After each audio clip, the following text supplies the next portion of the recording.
A local news anchor is suing her former station for both age and pay discrimination. We'll take you to the opening arguments.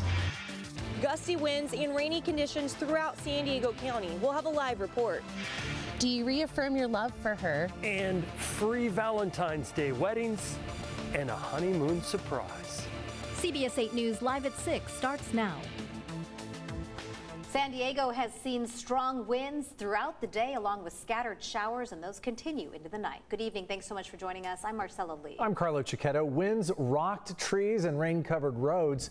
We've been monitoring the weather around the county all day long. CBS 8's Jasmine Ramirez joins us live from Alpine with more. Jasmine. Yes, good evening, guys. It's been a very windy day, especially out here in East County. Just on the way here to Alpine, we saw semis driving very slow with their hazards on, and even signs along the freeway warning drivers about the windy conditions and just to take it slow out there. Now take a look at some of this video that we got in Alpine tonight. You'll notice quite a bit of fog, and it's also rained on and off since we got here. Now the National Weather Service in San Diego is also warning about the wind chills. They're reporting wind chills of 40 degrees or lower throughout the county, and also warning it will only get colder into the night. Now we've been speaking with residents about all this rainy weather we've been having this winter. It's been windy, yeah. It's really windy, yeah. The dogs, as you can see, I usually take them out and go playing around, and they don't like the wind or the rain.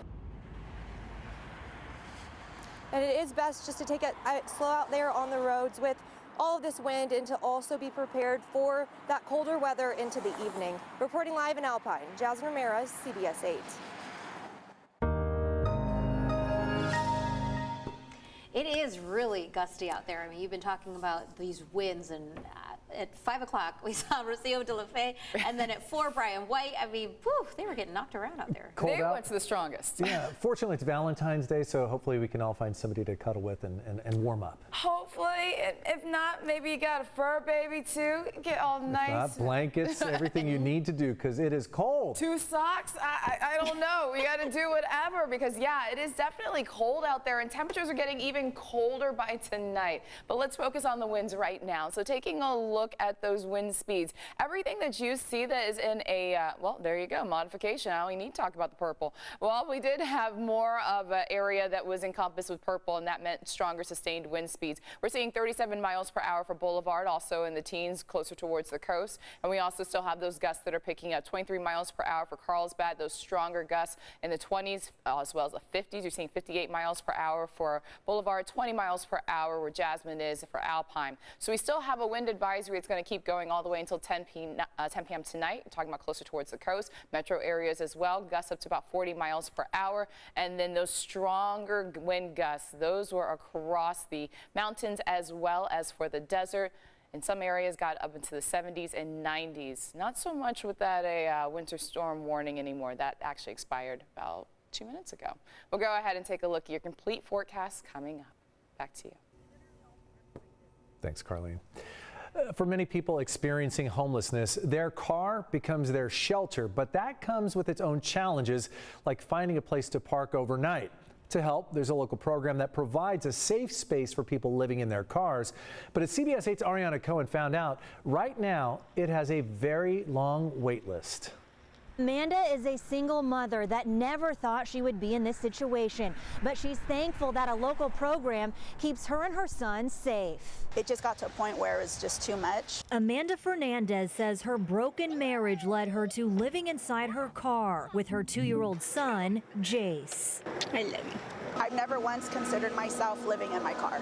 I actually do consider it either sleeping in my car, which is what I utilize it for. Usually I put our clothes in here to go take showers.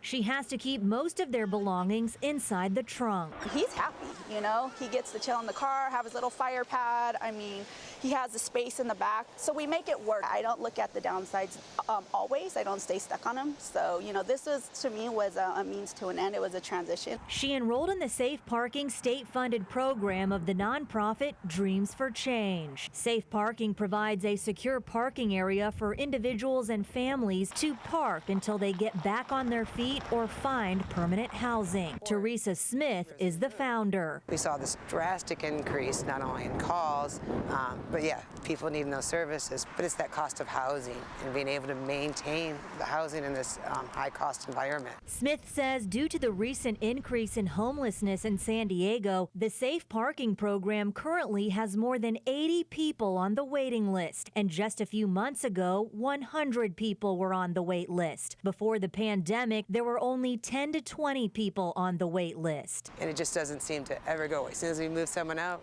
2 more people become on our wait list. Their 2 locations are full, one with 35 vehicles and the other with 30. They are currently looking to expand in the South region. It is very, in many ways, depressing knowing that people are coming in, our families, children, that are having to go through this. But knowing that there is a path out, if we can get them connected in the right way is very, in many ways, redeeming. They have a refrigerator, they have a bathroom. I mean, what more could you ask? They have a shower, So they have everything you need here for the time that you're here. Meanwhile, Fernandez focuses on keeping a positive mindset and has future plans of finding housing and becoming a life coach for women. Be kind to other people. Judgment doesn't help anybody, and you never know if you're put in this situation. Teresa Smith plans to share the story of how safe parking came about in a TEDx talk at the Conrad in La Jolla this June. Ariana Cohen, CBS 8. All right, Ariana, thanks. The San Diego City Council just passed a plan to expand sustainable development areas to bring more affordable housing to San Diego. This vote just happened about an hour ago. The plan will bring housing density incentives like the city's ADU or Granny Flat bonus program to new neighborhoods. It expands the already existing transit priority areas from a half-mile around major transit stops to 1 mile for some city programs. Former South Carolina Governor Nikki Haley is running for president. Haley served as the UN ambassador for former President Donald Trump. Now she's running against her old boss for the White House. Haley is the first big Republican to officially challenge Trump for the 2024 nomination. Haley's parents are immigrants from India, a background she emphasized in her first campaign video. Meantime, Democratic Senator Dianne Feinstein is not seeking re-election in 2024. That announcement came just hours ago. Feinstein's political career has been groundbreaking, spanning 6 decades. She's shattered gender barriers and left her mark on political battles over reproductive rights, gun control, and environmental protection. Feinstein was first elected to the Senate in 1992 and is the oldest member of Congress at 89. She says she will remain in office through the end of next year when her term ends. The race for Feinstein's seat is already heating up. That includes Congressman Adam Schiff, who gained national notoriety for leading the first impeachment trial against Donald Trump. Our political reporter Morgan Reiner had a one-on-one interview with Schiff, asking him what he hopes to accomplish.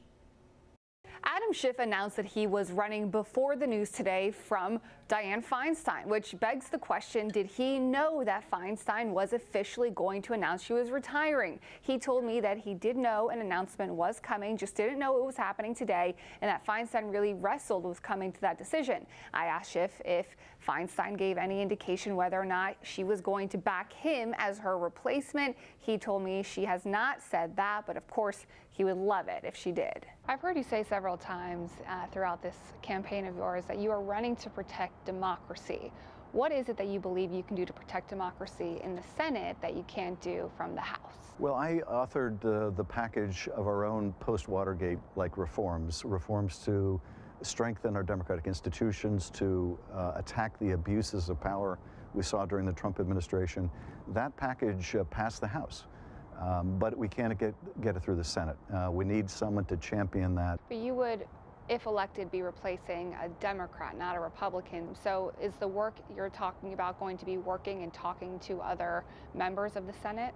Yes, I'm certainly going to be making the case to other senators, and there are some Democratic senators who don't support doing away with the filibuster. We need to make sure that our representatives in the Senate are committed to doing that. You did introduce legislation to suspend the gas tax, the federal gas tax, and I heard that you plan to reintroduce it again. Yes. In California, it's actually the Democrats who are the top Democrats against doing a suspension of the gas tax, and Republicans have been calling for it. Why do you think that is the right solution?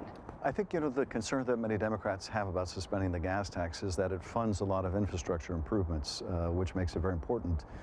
The unique feature of my bill is that it would pay for the suspension of the gas tax by imposing a windfall profits tax on oil companies that are gouging. It will put Republicans to the test, though, I have to say. How much do they really support reducing the gas tax? Or are they more beholden to the oil companies and unwilling to support a windfall profits tax on them? We had a long conversation. We spoke about the economy, the spy balloons, which he was just briefed on today, whether he believes California is addressing gun violence properly, whether he can work with Speaker McCarthy. I even asked Schiff for some fun facts about him that no one knows. So I am putting an extended version of our interview on CBS8.com for everyone to see. Thanks, Morgan. Secret sidebars in the murder case against Larry Miliete. Private conversations between the judge and attorneys, what they said in transcripts obtained by CBS 8. Coming up next. And inflation may be slowing down, but we'll explain why your Valentine's gifts this year are still pricey.